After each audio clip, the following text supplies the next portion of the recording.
530 years after his death, Richard's mortal remains are brought back to the Leicester Cathedral for his reinterment.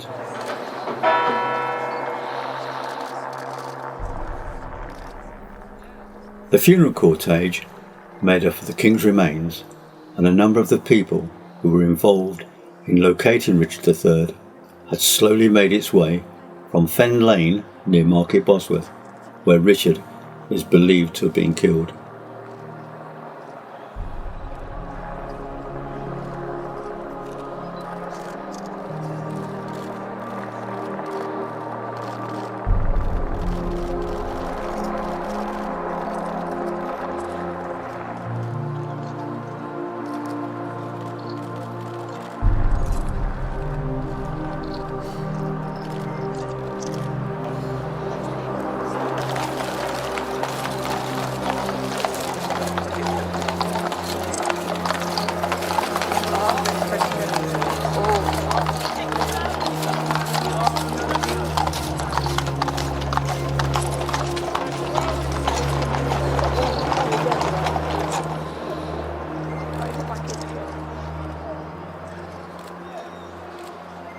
The Church of St Nicholas held a brief service before the coffin is transferred to the horse-drawn hearse.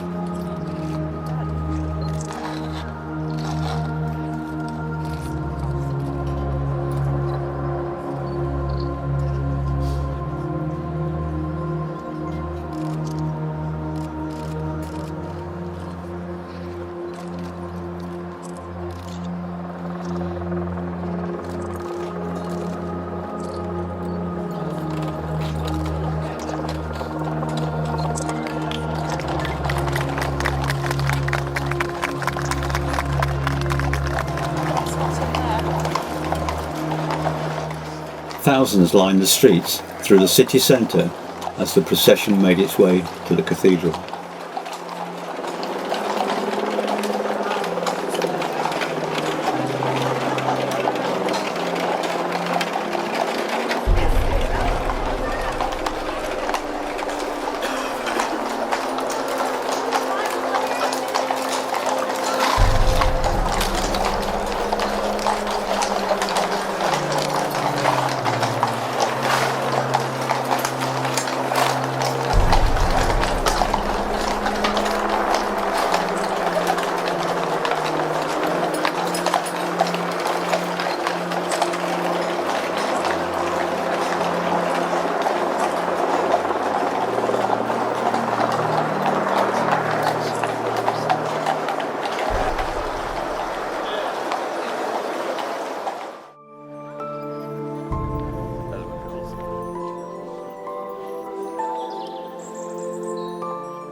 To get the first glimpse of Richard's coffin, people queued many hours for the chance to pray and pay their respects.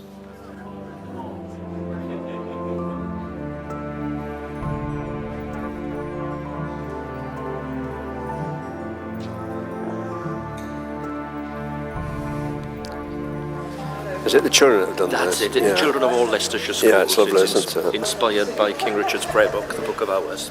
King Richard's embroidered funeral pall was created by Jackie Binns. The black pall is beautifully decorated with an intriguing mix of images. Alongside a knight in armour, King Richard's Queen in heraldic robes, and the faces of Philippa Langley, archaeologist Richard Buckley, and the Dean of Leicester, the Very Reverend David Monteith.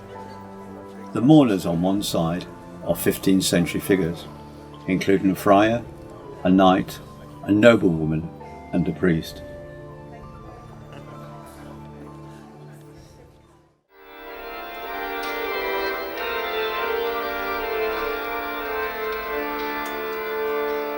The service of reinterment, where the remains of the last Plantagenet King of England, was lowered into a specially created tomb in the choir of St Martin's Cathedral. Amongst the many of the guests attending was Her Royal Highness the Countess of Wessex and Richard's distant relative, Michael Ibsen, who had created the casket.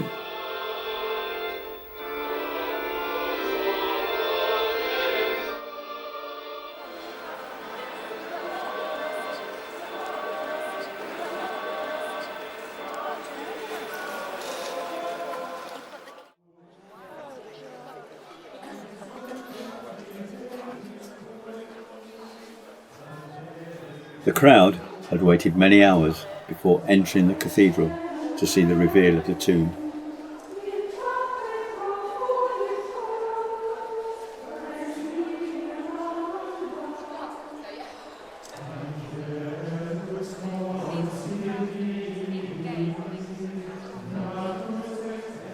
The tomb sits within the newly created Chapel of Christ the King, at the east end of the cathedral and the sanctuary, the most holy place signified by the main altar. Made with Swaledale fossil stone, it was chosen not only because it will polish to a fine finish, but also the fossils within are long dead creatures now immortalised in stone. The tomb has been designed with a deep cut, allowing the light to shine through to help reflect on the key Christian themes as well as the story of Richard III.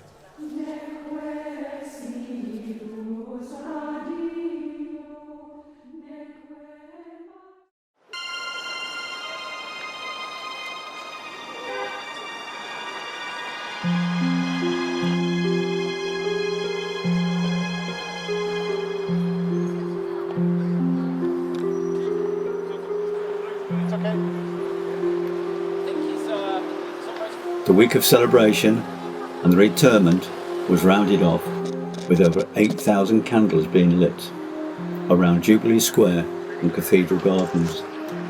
The event, entitled Leicester Glows, included breathtaking fire sculptures and a giant projection of Richard's emblem on the cathedral wall.